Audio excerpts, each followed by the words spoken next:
छत्तीसगढ़ी गाने देखने के लिए हमारे YouTube चैनल को सब्सक्राइब करें और नए अपडेट्स जानने के लिए बेल आइकन के बटन को क्लिक करें।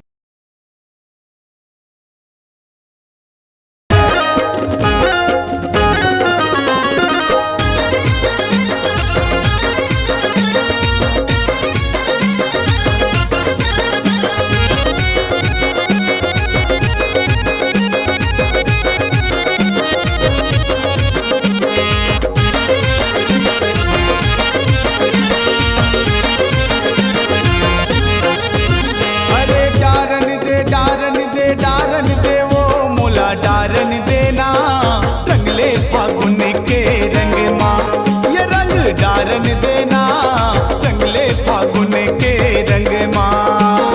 डारन दे वो मोला डारन देना रंगले फागुन के रंग माँ, ये रंग डारन देना रंगले फागुन के रंग माँ।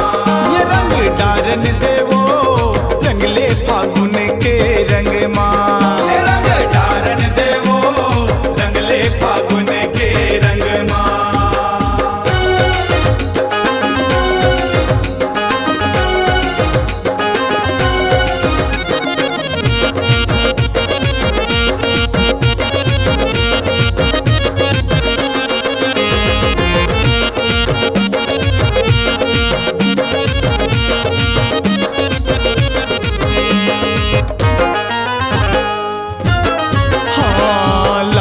लगावों के पीला कौन रंग तोला भाई, कौन रंग तोला भाई, हरियर लगावों के नीला। ये मन झूम झूम जाए, मन झूम झूम जाए रंगले फागुन के रंग माँ। लाली लगावों के पीला कौन रंग तोला भाई, कौन रंग तोला भाई, हरियर लगावों के नीला। ये मन झूम झूम जाए, मन झूम झूम जाए रंगले फागुन के रंग माँ।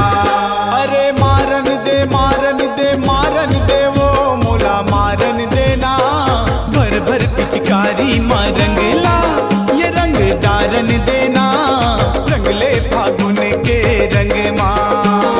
डारन दे डारन दे वो मोला डारन देना रंगले फागुन के रंग माँ, ये रंग डारन देना रंगले फागुन के रंग माँ।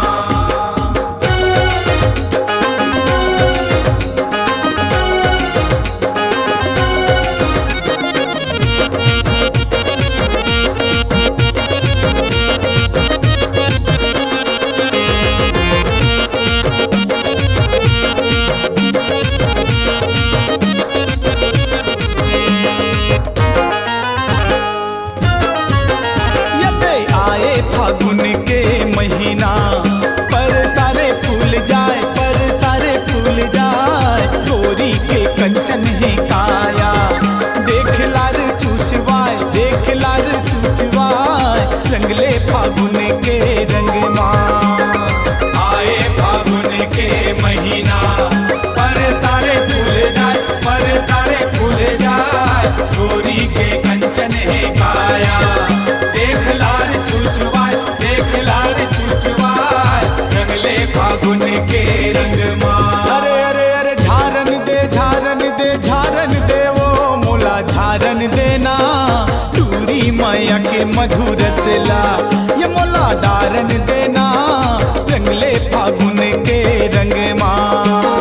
डारन दे डारन दे वो मोला डारन देना रंगले फागुन के रंग माँ, ये रंग डारन देना रंगले फागुन के रंग माँ। ये रंग डारन देना रंगले फागुन के रंग माँ।